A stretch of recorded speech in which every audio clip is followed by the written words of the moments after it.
I am Stacy Patrice at Soul Yogini on Instagram. I am here with Rebuild Foundation for our Sunday Soul Healing Satsang. Thank you so much for joining us today, for tuning in so that you can tune in. And thank you for taking this time to be in community on this beautiful, where I am, this beautiful Sunday. Um, I just want to start by saying that we've been going at this a little over a month. So if you've been tuning in on Sundays, check in, throw me a heart. I just want to just thank you all for those of you that continue to tune in, that continue to support yourself with these practices and these conversations that you all have been engaging in the comments. So thank you if you're a repeat tuner. If you are not a repeat tuner, it's your first time, welcome. Thank you for being here. Today we are discussing illuminating self-love and how this particular time in quarantine is helping us to illuminate self-love. And by illuminating self-love, I simply mean I've noticed a trend where all of us, as we are moving through life right now, we're noticing certain things that we're not finely tuned, that we're not in order, and perhaps are making those adjustments as well.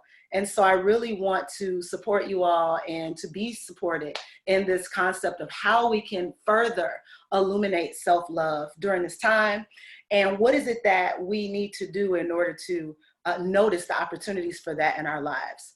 So I'll just start by saying, if you want to leave a comment, if you want to engage in this conversation, by all means, make sure you drop your comments. And if I get a chance, opportunity to flick through them at some point, and it's relevant to the conversation, I'd be happy to chime in on that. So illuminating self-love. I noticed a few days ago when this topic came to me, I think it was like maybe Tuesday. And I just noticed that in all of the lives, a lot of people are doing lives from their homes for TV right now. And some of those lives, people are like, oh, I'm wearing a hat, my hair isn't done, I still haven't got my nails done, I haven't found a way to do this or to do that. And, men are walking around with woolly beards and not having haircuts. And there just seems to be a focus on that. And I think the focus is primarily because when have you ever been in a space where you were not able to go to the places you needed to go to maintain yourself in order to get your appearance together? And I just started thinking, I was like, this is something that is giving us an opportunity to love ourselves the way we are. If we can't put on our appearance, if we can't put on our facade, if we can't go somewhere where someone else can fix us up for the way we like to present ourselves, then what do? And this became like a balloon kind of effect in my mind. It was like, who are the people behind these looks, these facades that we give off? Who are those personalities? And what happens to them when there is not this fixing up? And so in talking about fixing up, I'm not knocking fixing up. I'm saying that our appearance is something that we contribute to, something that we create. But I'm thinking more deeply about, of course, the soul of everything, but like what is going on with the person that can't do that at this time? And it just made me want to talk about how we love ourselves, how we can be better stewards of self-love. And again, what are the ways in which we can see for ourselves how to cultivate that and make it more rich and meaningful. And so one of the things that I noticed about myself was that when you are by yourself, you get to magnify everything that's been happening, everything that is happening with yourself. When you are in isolation, when you are alone, or when you're in trying times, when you are in tight circumstances, when scarcity presents itself, all of these different things, you start to realize that you really have to look at what's happening. You don't have the opportunity to say, I'm too busy. I'll get to this another time. There is this rich opportunity to look and take inventory of what's happening, or to reflect or contemplate what's been going on. And during this period, I don't know about you all, but there have been loops running through my mind as I've been meditating, as I've been getting more still and more creative. I have noticed that there are certain thoughts that just loop through my head that absolutely I had not paid attention to. There are just things that are just starting to fly forward in a way that are asking me to look at them and find myself in them, find out if who I was is still relevant to who I am, and to incorporate and integrate those parts of myself as something that's worthy, something that's important, and really make sure that I'm not trying to isolate myself. So in isolation, being careful not to isolate yourself. And I'll give you a concept that maybe you can relate to that help you to look at this for yourself. So in your current life, if you think about your recent past, it's usually a little bit more vivid. Or some people have highlights, you know, parts of their life where they were like, man, I was really on top at this part of my life. I was really doing it. I really enjoyed who I was and what I was doing and what I was into. So I'm going to juxtapose those two things. And they might be now.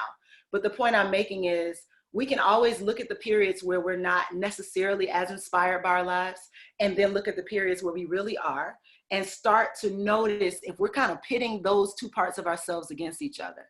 In the yogic context, a lot of times we talk about that as, you know, light work and shadow work, where you look at the things that are in the backgrounds, in the shadows, and you really start to estimate if those are things that you're comfortable with. Are those things that you're comfortable with sharing? Are those things that you're okay with other people seeing? And then as it relates to the light work, it's kind of like that facade again. It's that presence, but it doesn't come from a facade. It really comes from that deep place on the inside. So the question becomes, are you comfortable enough with the shadows and the things in the past that those now fuel what you do in the light, or how you present yourself in the light? So with that, I say, some of you are experiencing, feeling different, looking different, having a different perspective of how you face the world, of how you show up. And I want you to ask, if you're in that space, if you have noticed this about yourself, I want you to ask if your comfort or discomfort with that is connected to something that you are either comfortable integrating or trying to step away from, right? So if you think about, somebody said something to me that was kind of funny. Somebody said, man, I wish I had short hair right now. If I had short hair, I wouldn't have a problem. You know, I could just, you know, just wash and go. And so then the question becomes, but what is it going on that you don't? If you know that's something that would work for you, if you know that's something that could work in this particular person's case, what stops you from doing it? And is it just you do it when it's convenient or when you have to, or do you already live your life doing the things that work for you and support you? Do you rearrange the details to support you? Do you cultivate boundaries to support you? Do you love yourself to the degree that you say, I am choosing these experiences and these things, and as I am choosing them, when I get them all lined up, as they are functioning piece by piece, it starts to make this very large puzzle. It starts to make this very big picture. And so you start to look at that and say, what are the choices that I've been making? Not just in this quarantine, like always, whenever you have time to reflect, whether it's daily or, you know, when you get a moment to stop and slow down, start to look at the things that are building up, the things that you've been carrying for so long, and start to see if it's time to, of course, let some of those things go or adapt or change, and then find the reason behind it. So the reason behind why we don't do certain things could be because of how it's perceived. It could be because of the appearance of it, that people have stigmas about certain things we do that then define us from out there. They dictate to us what it is, instead of us dictating first what we say it is and then projecting that out. So a lot of times there are people who will say, you know, people who do this are this kind of person, or, you know, just any of those isms or appearances. You all know what I'm talking about. Any kind of thing that people talk about related to how you look, related to the choices you make, the job you have, the people you hang with. There are often people who are constantly critiquing based on your choices. And so we've learned as a culture to either keep those choices secret in the shadows, or we've learned to somehow not make those choices because they don't really fit with everyone else's narrative. So in this time where we are essentially starting from scratch, is what I call it. We're starting from scratch. We are learning to flow. We're learning to move as things come. As we're in this period of doing that, if you're starting from scratch, would you still choose the same things? If today is your reset to say, I'm not sure that all the things that I have going on in my life work for me. As a matter of fact, I'm sure they don't because I'm noticing in this period where I don't have to do all these demands that it's just not working for me. And it doesn't work for me in this space. So how I was doing that, how I had the momentum to do that, I really don't know. So the question becomes, are you going to carry those things forward? Because there will be people who will say, when we go back to normal, when things return to how they are or how they were, we will, go back to our regular lives. And I just don't think that's what this period is asking us to do. I think this period is illuminating how do you tend to your own needs and love yourself better so that when things go back to a more community and social oriented space, you are standing firmly as who you are in that space, and we can each be contributors in that space to help each other on a higher level, on a higher scale. Now, for some, this might seem very futuristic, or it may seem very fantastical. For some people, it's like, it's not that serious. We're just in the house. We have this moment. We'll go back to things being the way they are. But I ask you to challenge that and ask if the way things were benefits you. I challenge you to see if the way things were going in a direction that you loved, that was the most healthy and vibrant for you. I ask you to really look at how you carry who you are in the world, and if how you carry that person is at least satisfactory to you. Are you okay with that person when no one's around? Are you okay with that appearance when the facade falls away? And this is a lot of times things that people don't think about until they're later in their life, or they think about it when something tragic happens, or when something something finite happens. And so I ask you to not wait for those extreme and dire circumstances. I ask you to look at it now. Don't let this just be a blip on the screen. Make this moment into how you move, and realize that if there is a structure in your life that does not support who you actually are, that you have the opportunity to shift that. So I see there are some comments. Give me 1 second. I'm gonna check those out. But I wanna make sure I track here with some of the things that I prepared that I really wanna share with you all today. So one of the things I thought about was, how can I share with each of you what my idea of self-love is, and not that I am the definer of self-love, but that this entire movement that I've been teaching from for the past, 7 or 8 years has been about self-love and soul healing. And how do I define that so that it can create a spark in others that really allows you to move into a different space. So what I would say is that I wrote down that authentic love is self-love, but what is authentic self-love? How can we be more authentic in our self-love? A lot of people say self-care is self-love, but self-care is what you do when loving yourself. So we're not really talking about self-care yet. We're really talking about self-love, like the concept, like the idea, the kind of stasis, the home of where self-care is birthed. So when we're thinking about who it is that we look at in the mirror, do we see just our mistakes? Do we just see, how people perceive us? Or do we really see who's there?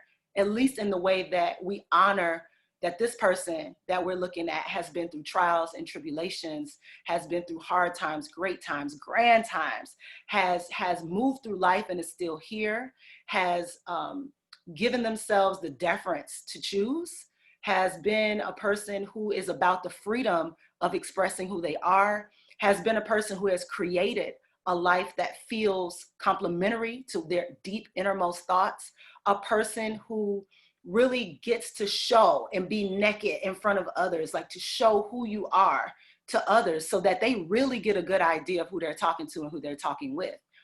And then the opposite of that would be just kind of like not having standards and boundaries, like kind of neglecting your health and your needs, your self-concept not being very clear, blame, shame, and deprecation of self, like kind of the way we talk to ourselves in the negative way, where we just blame ourselves for everything that's happening as if we're supposed to have it all figured out, as if we have somehow already lived the life that we're living now, and this is a rerun, and if we don't get it, then we are somehow failing because we already did this. If you live like that, just be honest with yourself. If those moments even come up, just be really honest that it's so easy to dip into a space where you're just criticizing what you're doing as if you have all the answers, or as if you're an expert at something, that you're not somehow winging it like the rest of us.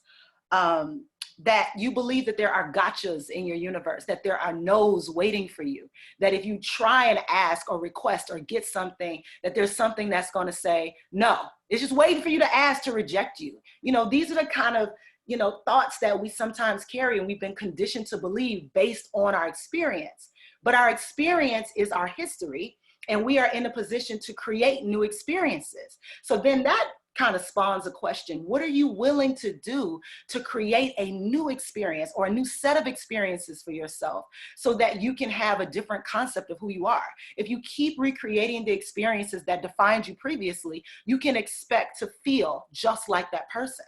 But sometimes you have to seek new experiences. Sometimes you have to tune into that live, take that program, call that person, make that apology, forgive yourself, change your self-talk, change your daily structures and habits.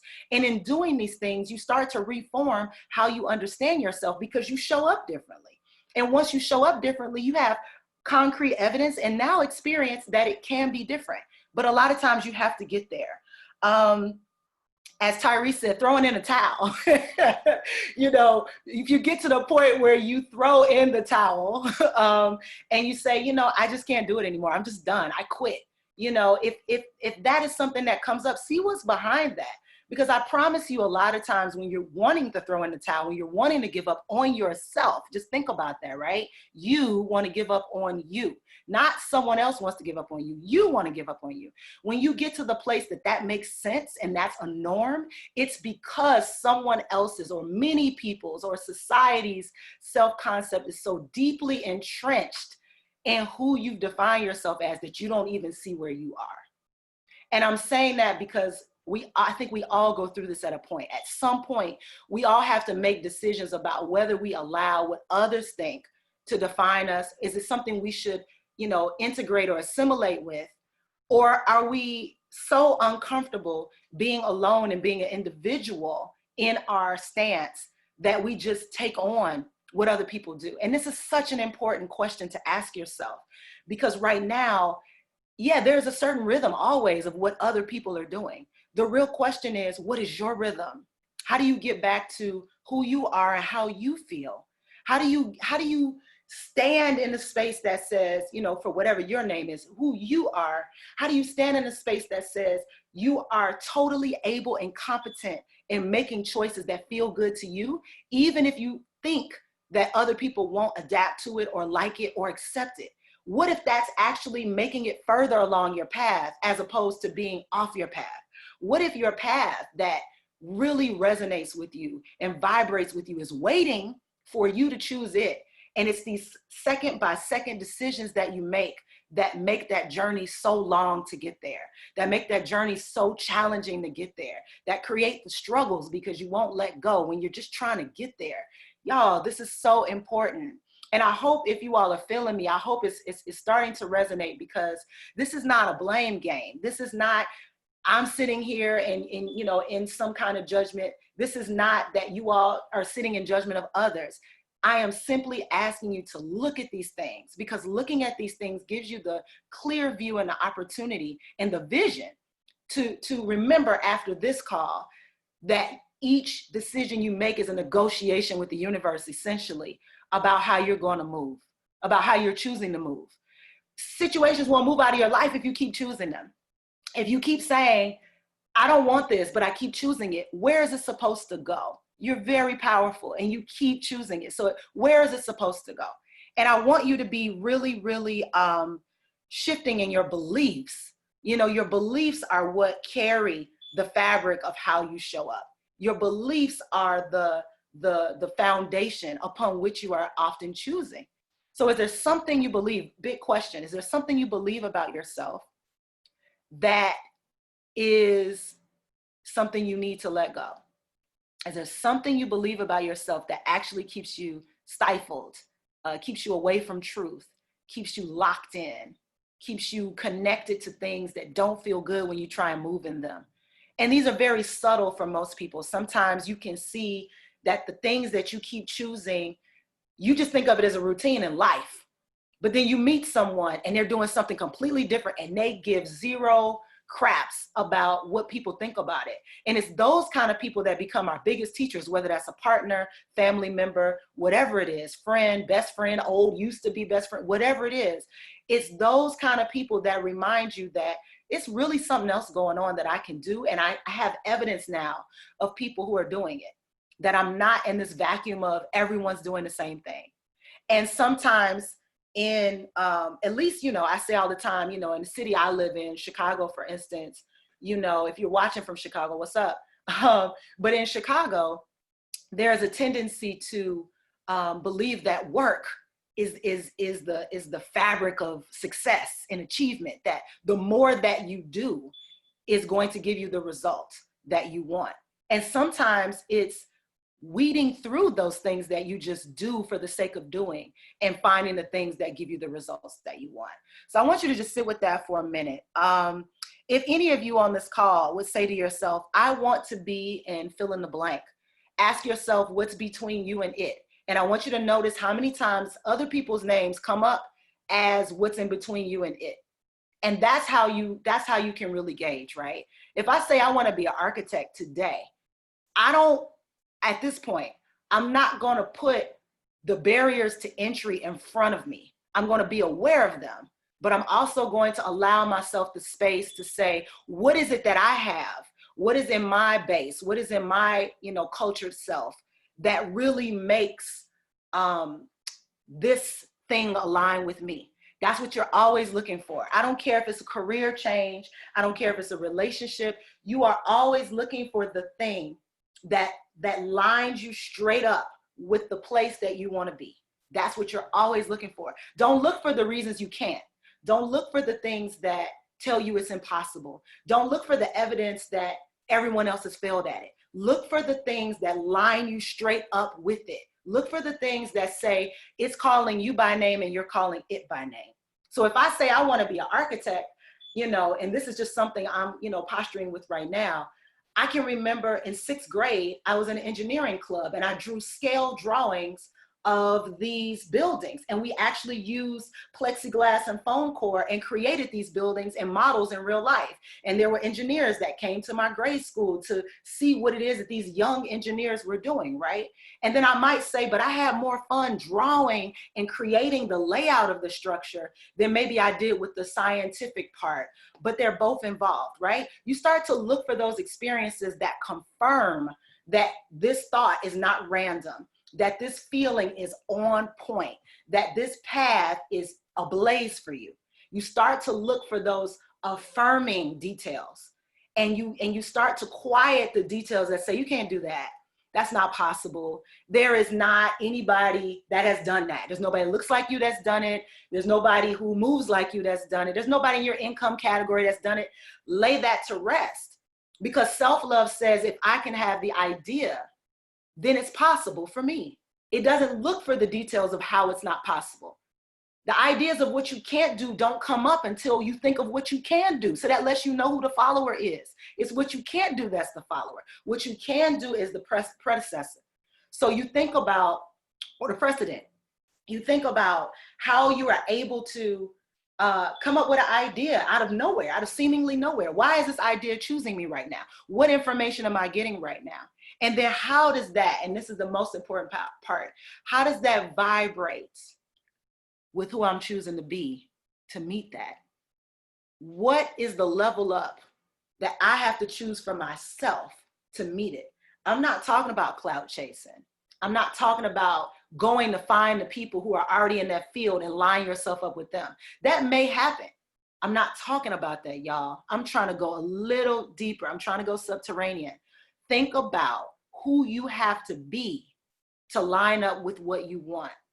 Who you have to be to line up with what you want. And the reason I say this, and this is so key, who you have to be has to exist and express itself anyway.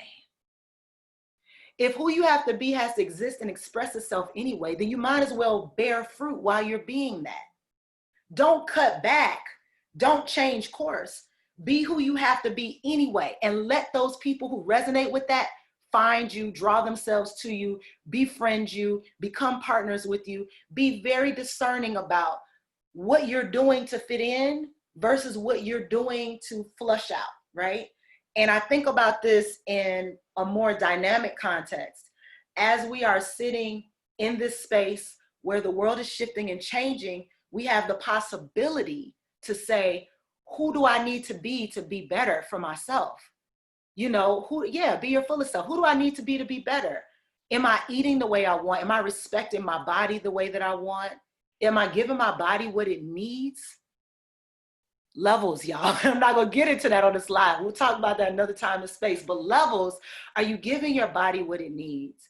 Are you nourishing yourself in a way that shines and radiates from the outside so that people can feel it and sense it and be magnetized to it? We're talking about being dynamic beings. Are you filling up and putting in those things that help you shine outward?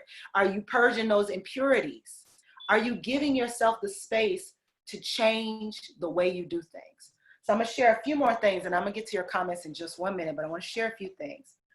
So I thought about some actions when it comes to loving, some actions when it comes to self-love that are very, very key. I mentioned some things that I think are not as loving as we could be to ourselves.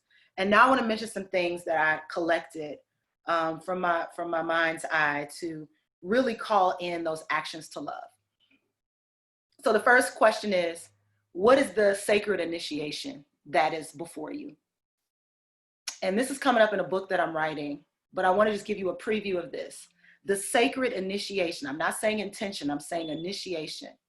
There is something that's happened to every single human that makes them ponder life more deeply, that makes them ask questions about how they're doing things, and it makes them look at their existence in a broader scale. What is that thing for you? What happened? That's always the question, what happened? Because a lot of times we're not just going through life, you know, thinking about our spiritual selves and trying to cultivate. There's something that happened. And it could be numerous things. It could be experiences with people. It could be something that made you think you weren't going to make it. And right now, there are people going through that. There are people who are scared to be outdoors. There are people who are nervous to be amongst people, not knowing the outcome of what happens when they leave the house, taking a risk every day to leave, to keep society functioning for us. And shout out to all those people who do that, because literally it would be completely shut down without them. When you think about that, you know the stats, you see what's happening. You don't have to know a lot about why it's happening or how it's happening, but just ask yourself, what is the sacred initiation that is taking place? And so that initiation, I'm saying sacred initiation for a reason, because I don't want you to think about it as a problem, as a mistake, as an issue, as the world is ending. I want you to think of it as a sacred initiation. This event can initiate ourselves to ourselves on a level we have never pondered before, but we have to be willing to accept it as an initiation.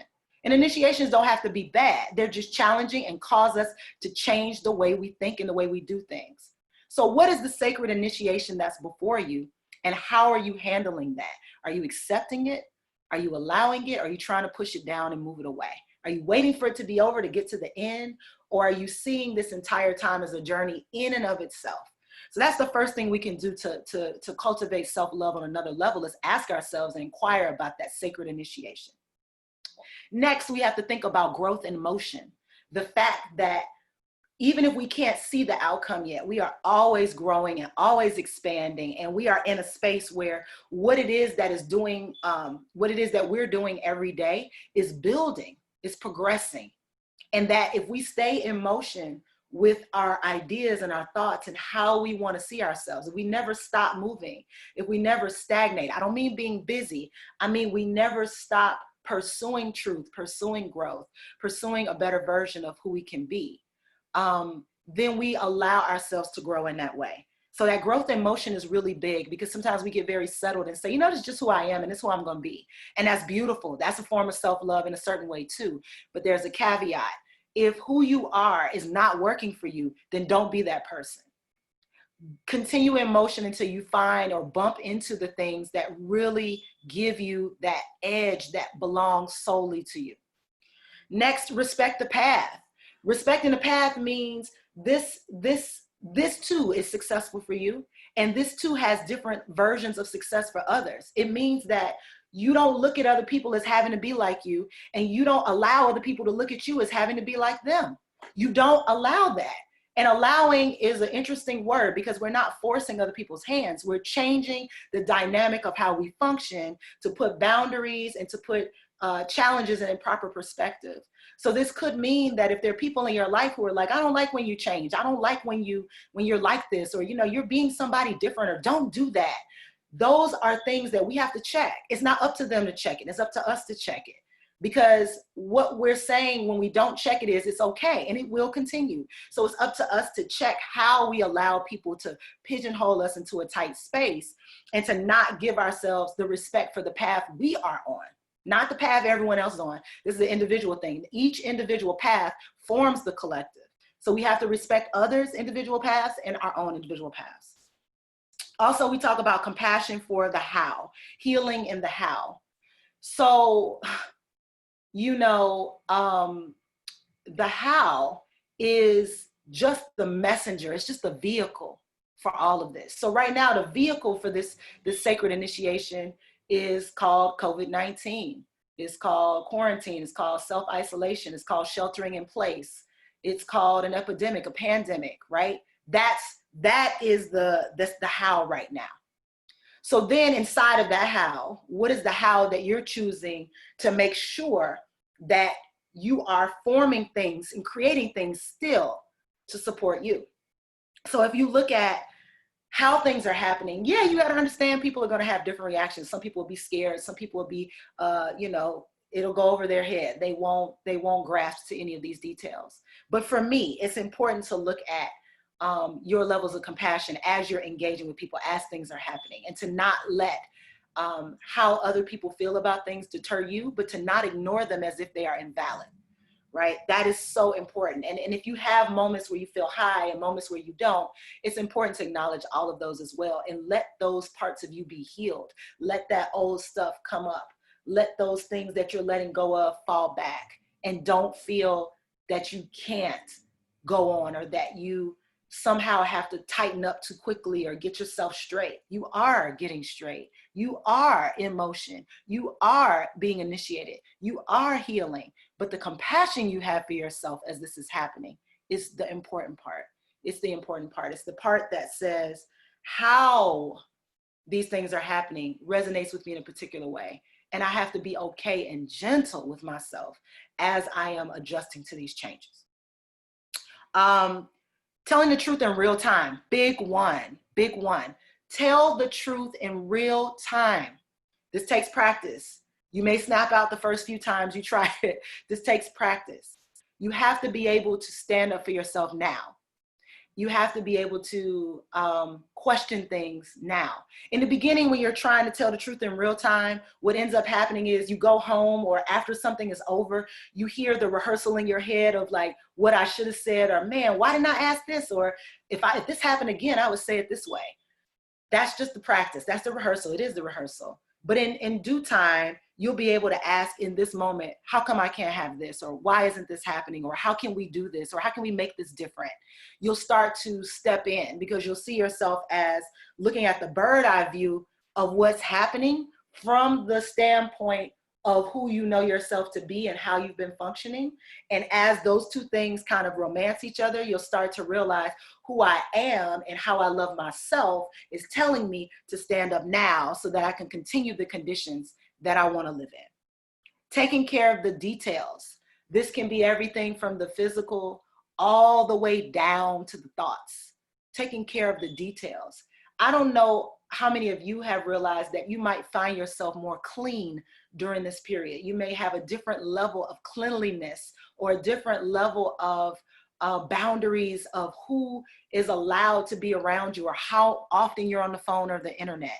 These details are giving you signals about how you can make this space really rich for yourself, and how you can love on yourself more fiercely is when other people's voices are not constantly bombarding your space.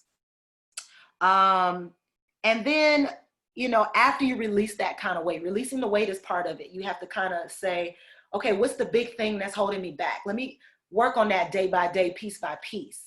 And then as you begin to work on that big thing that's holding you back, you find yourself as a creator, making things, producing things, gathering things, arranging things, curating things, so that your space is now more reflective of the person you understand yourself to be. And that's big. And then that goes into my final point about support. As you find those things, continue to support yourself with those things. Repeat them, whether they are mantras, whether they are things, physical things in your house that support you. Repeat those things, turn those things into rituals so that you can automate you being you, so that you can love yourself on a level that feels so genuine and so authentic that no one questions it. And so I'm gonna go and look at these comments right quick. You all were commenting your behinds off a second ago, and I love it. So lots and lots of comments. If you have more comments, go ahead and add those. I just wanna read a few things that I think are important. I saw some big ones, so I'll get the, makes me realize the time wasted on things, people that were taking up space. Absolutely. How do you evolve your identity to not be based on your ability to be productive or without your trauma? Feeling raw as I shed baggage. Beautiful, beautiful comment. You evolve your identity to not be based on your ability to be productive or without your trauma by healing it. You have to heal the belief that's behind that. Sometimes the belief behind that is, I am my achievements. Sometimes the belief behind that is, I am not worthy of other people's attention unless I'm doing things to get their attention. And I'm saying this in general, not specific to you, but there are often things that we carry in our belief system that allow other people to perceive us the way that we are, which then has a vicious cycle of us continuing to show up that way. So sometimes, and some of these things can be childhood traumas that are still raw and still unhealed. And so as you are progressing and doing the work on those, what you'll start to notice is that certain things will shift, certain realizations can be made. You'll start to feel as if the person that you were now doesn't even understand why you ever thought that. You'll start to cycle through those things in a way that feels genuine, because you're actually working through them instead of trying to move around them. And that's the most important thing I can say about that. I say that often, but it's really, really the truest thing I know, is to give yourself the ability to acknowledge the trauma, not to leave it in the shadow, not to say, oh, it's not me, it's not there, it never happened, but is to slowly accept that it happened. And maybe in this instance, since we talked about it, look at that trauma as an initiation that you can make sacred for yourself. To say, if there are no mistakes and things that have happened to me that I really don't like and I really regret, how can I remove the charge from them? And some people are doing this through therapies. Some people are doing this through movement and different modalities that help you to feel compassionate towards yourself for what you've been through. And I say one of the most accessible forms of therapy is stare in that mirror. Stare in that mirror. There's nothing more raw and real than staring at yourself in the mirror as regularly as you can. You can make it a ritual. Give yourself an opportunity to look at that face. When I look at my face, I see so many things that other people don't even know about, that I know that I've been through, and they're staring right back at me. And I've learned to just love on it piece by piece, experience by experience. I've learned to say, wow, I don't think I would know or feel or be this person if I hadn't fought to remain who I am. I don't think I'd be able to face myself, quite literally, if I allowed other people's opinions to get stronger and louder than mine about how I feel. It doesn't mean that people can't have opinions about what you're a part of with them. That's, interdependence. But it just means define yourself for yourself and allow those things too that hurt, those things too that didn't feel good, to somehow now be an experience that you went through to get the kind of understanding and clarity and development that you have. And that can be hard to think. That's an early evaluation. That can be hard in the beginning stages to realize that that's what's happening, or that's what happened, that it shifted something, whether for good or for bad at the time. And, we want to just be compassionate that things that were traumatic are not your fault, but they are choosing you for your understanding. They are choosing you for your unique expression and individuality. And some of the most beautiful people in the world to me are people who have been through trauma. They are people who have survived and succeeded and have willingly accepted that this is who I am. You don't have to love it, but this is my path. This is who I've been. This is what I've been through. They don't wear it on their sleeve like they're walking around looking for sympathy. They are giving themselves that compassion and that love that would sound like how you want other people to give it to you.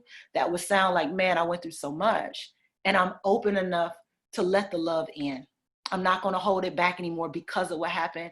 I'm going to start slowly opening up to let it in, because whatever happened to me, I can't carry that forever, and I can't be responsible for it. So the only way that I can really grow and expand is to open up that space where I used to be so open to love, where I used to be so willing to love, and slowly take the discernment and the boundaries and just pry them open a little bit at a time, maybe to key people or key experiences, but just giving yourself the ability to slowly open that gap up where you're able to say, I had to leave with all the pain I'm carrying. I also had to leave space to be loved. I couldn't just carry the pain. And as I'm healing the pain, I love myself more. And so now I'm going to open up that space to let more love in. And it doesn't mean other people loving you, because we're still talking about self-love. It means that other people are definitely reflections on the path of where we are. And so in order to find that compassionate space of self-love, sometimes you have to look at what are the things that are happening that are not loving yourself. And sometimes they involve people. And so I don't want to go on too long about it, but that's a beautiful question. Continue to feel raw. Continue to allow the baggage that has shown up to melt away. Continue to take that suitcase and put it in the middle of the floor and pull out each clothing item one by one and unpack. You know, unpack on paper, unpack with a sounding board, unpack with a partner, but just unpack until the suitcase is empty and the laundry is sorted and it's able to go wherever it goes. Some will get thrown out, some will get washed and hung up, but you got to unpack that baggage. So it's really about taking the time to do that. And this is a beautiful time to do that. So thank you for that question. This period is allowing us to trim the fat and prioritize. Absolutely. Your beliefs are the fabric that carry you and how you show up. Exactly. Thank you for that. Let's see. The evidence that everyone failed at it. Powerful. Yeah, because sometimes we do look for evidence that it can happen, but we already got it. The idea came to us. It's rich. It's open. We've laid it out. Ideas are starting to pop up. And then we go look for evidence that it can happen. And it's one of the things that a lot of times when people are coaching in business and they're coaching people to be successful, they ask them to name their competitors. They ask them to name the people who are already doing it. And what I'm going to implore each of you to think about is sometimes the genius is in the void. There might not be anybody doing it.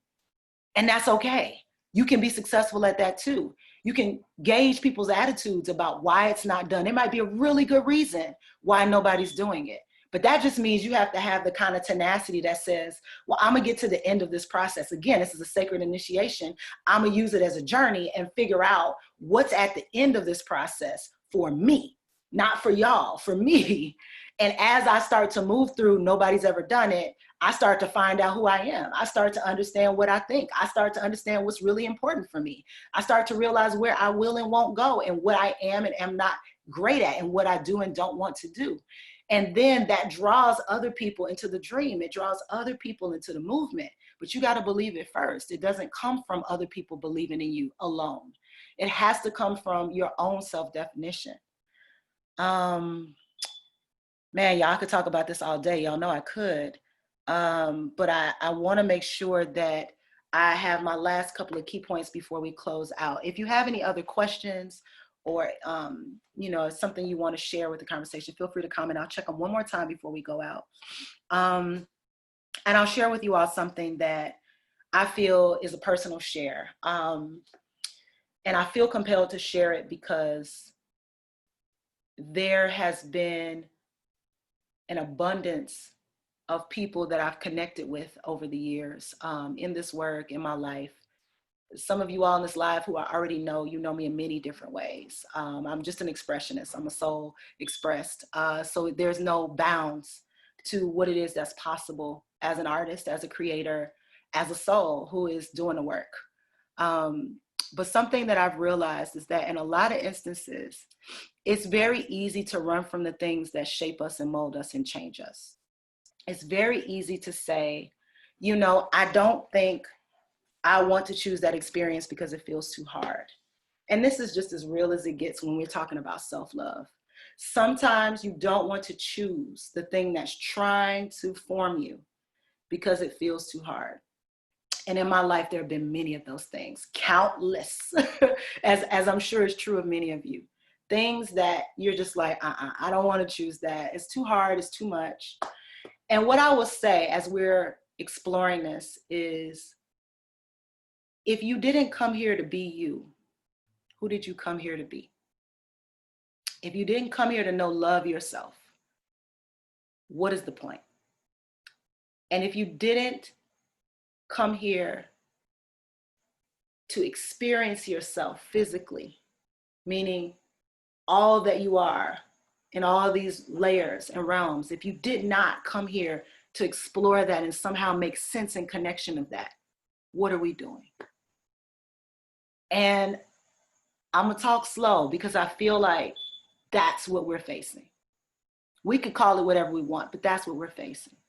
And what that's doing is illuminating for us, each of us, individually, before we talk about the collective, because we all know we're having different experiences and we have evidence of that every day. But what we're doing individually that allows us to know that what are we here for experience on our own level.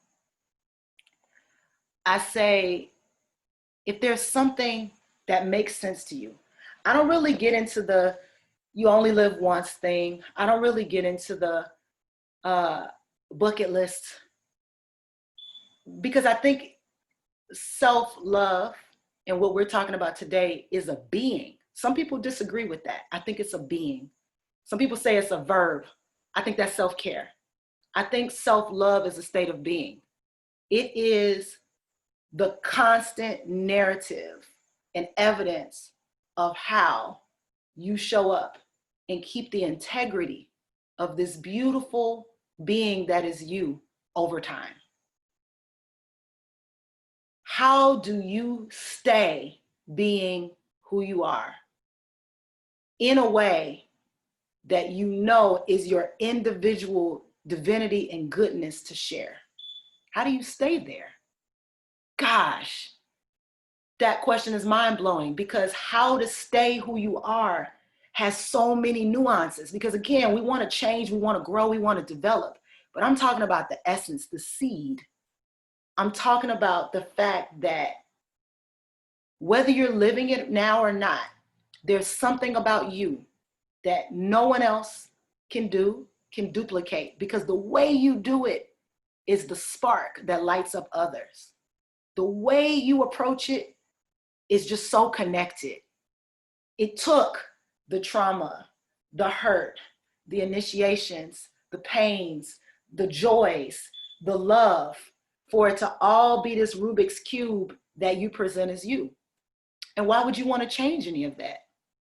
It took those things to get you connected. And with my students, I often share that I call this the Jamie Foxx moment. Jamie Foxx could have not played the role of Ray if he were not about his business of doing all the things that he was doing before that role. Unsuccessful album, was, doing impersonations, singing, playing piano, had his own show. The impersonations were just next level, right? And you could say that was the connected moment. But in this moment that he played Ray, or this audition or opportunity came up for Ray, Jamie Foxx became the only person that could do that role the way he did it. And why?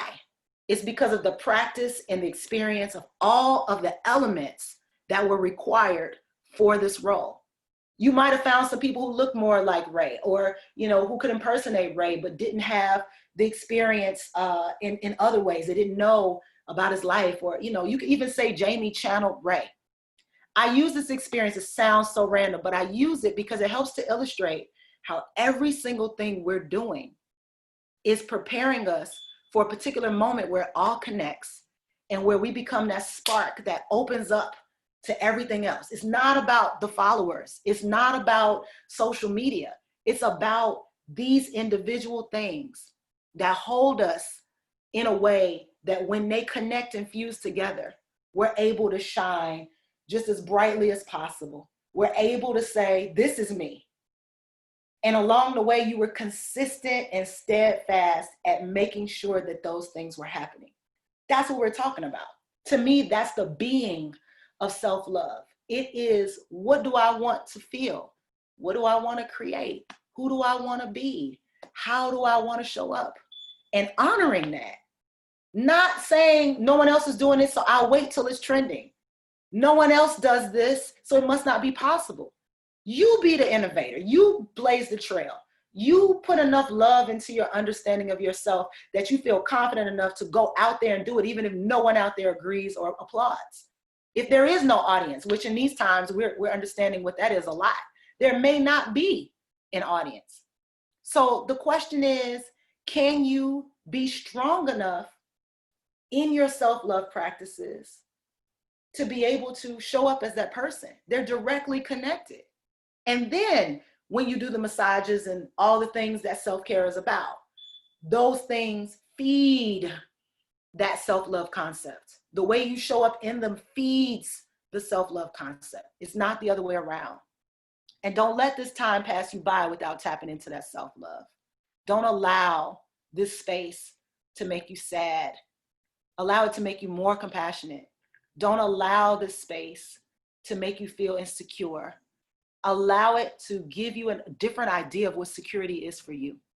Don't allow this space to tell you that you are not enough or that you are inadequate in any way. Allow the space to show you that you too are scarcity, because there's only one you. And that when the demand shows up for that you will be in full supply. You will show up as that person. Get into it. If you're already into it, great, get deeper into it. You can never, it's a bottomless pit. You can never master it in a particular sense. You can just maintain it, stay in it, be unwavering in your love for self. And so before we go, I want to leave you all with some pointers, some tips, some things that you can do. If you're wondering, yes, Stace, we got the concept, but what do we do now? Here are a few things. Carve out on your schedule to spend a minimum of an hour and a half with yourself every day. You can do this in the AM. You can do it as a break in the action. You can do it in the evening before you go to sleep. But I'm saying an hour and a half straight. That's hardcore. Some of you might say, I can try 20 minutes. But in this time, see if you can do the hour and a half. See if you can give yourself the space. And then what do you do in an hour and a half? Whatever the first thing comes up that your heart tells you to do. For some of you, that's been baking. We've talked about this on previous lives. Some of you think you're just baking, or you think you're just making masks, or you think you're just doing something, but you're actually reviving creative aspects of yourself that allow you to express yourself, and they are going to be like gateways to other things that you don't even know are coming. So stay in those practices. Don't question why you feel like you should do it. Just do it. Just do it. I think also it's important to, we always talk about yoga and meditation and breathing. Keep doing those. Those are going to feel more like self-care. But the self-love practice, right, y'all, right. Because you hearing your voice back to you is so critically important. There's no feedback. There's no static. When you're talking to you, that's a direct connect. So take the time to write. If you're not sure what to write, 3 writing styles I recommend. I've talked about a couple of them on the previous live. Stream of consciousness writing, which is just, for those of you, the artist way, the morning pages. Sometimes people call it stream of consciousness writing. It's simply getting what's in out. It's simply just taking the time to write it down. And sometimes because you're not lifting up the pen, you're not stopping writing, you will find some things that will come up that you're not even sure are your thoughts. You will also find some things that have come up that you'll be like, I didn't even know that was in there. I didn't even know I felt that way. You'll find some self-criticisms in that writing as well. And you'll look at it later and find them and certainly be able to circle them and say, this is how I criticize myself all the time. This is the point where I stop. This is the point where I stop being me. Look into that. I would also say, examine your beliefs. This is the biggest, I think, thing you can do to really look at your current structure of self-love. Examine your beliefs and loosen yourself from other people's stringent expectations.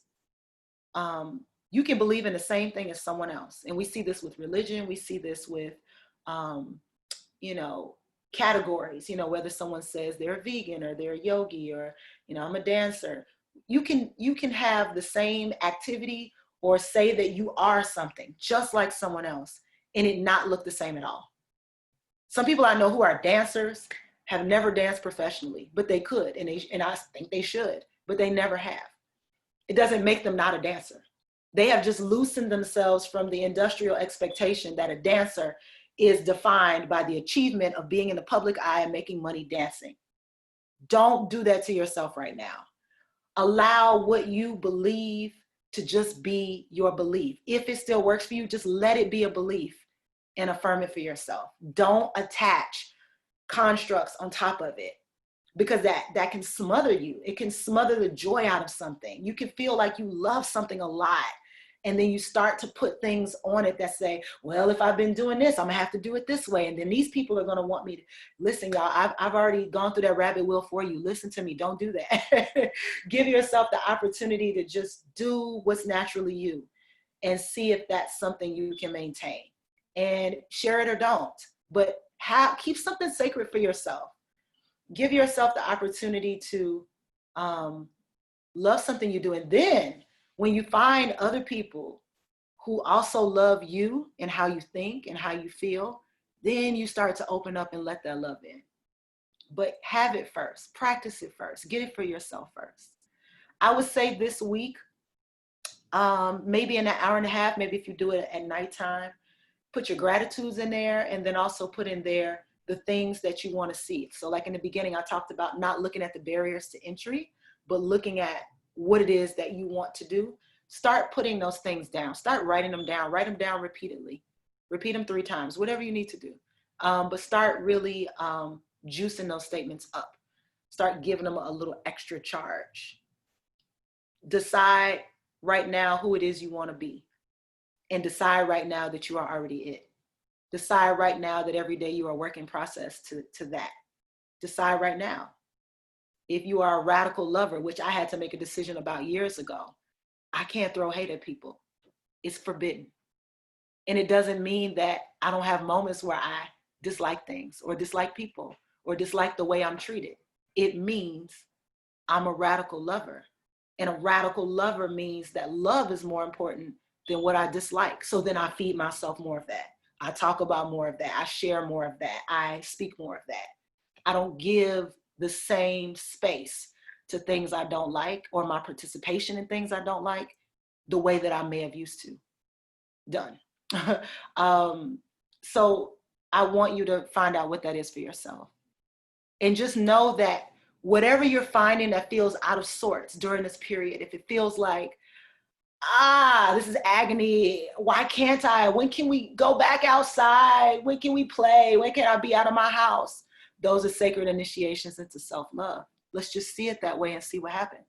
Those are sacred initiations into you saying, well, what do I really love? It should stand out more right now. What you really love should be so loud right now because you don't have all the distractions of the things you don't love.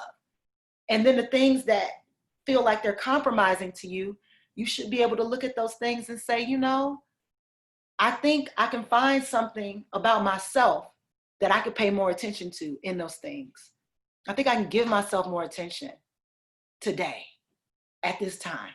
I think I can sit with myself long enough that I feel I understand who I am. And so I challenge you all to do this. No strict practices this week. I gave you a few suggestions. Throw them out or keep them. Depends on what is coming up for you. But spend that time hearing, listening to the gut, hearing what's in your head, and following what's in your heart. And if you can do that this week, you are leaps and bounds ahead of most of the world. And we hope for the collective that this is something worthy of your time. Thank you all so much. Again, I'm Stacey Patrice at Soul Yogini SP. Thank you for joining me. Thank you as always to Rebuild Foundation for hosting this connection that we have here on Sundays for Soul Healing Satsang. And I'll see you here next Sunday, 1 p.m. Central Standard Time on the Rebuild Foundation Live. Send me a DM message and stay tuned at stacypatrice.com. Love you all. Peace.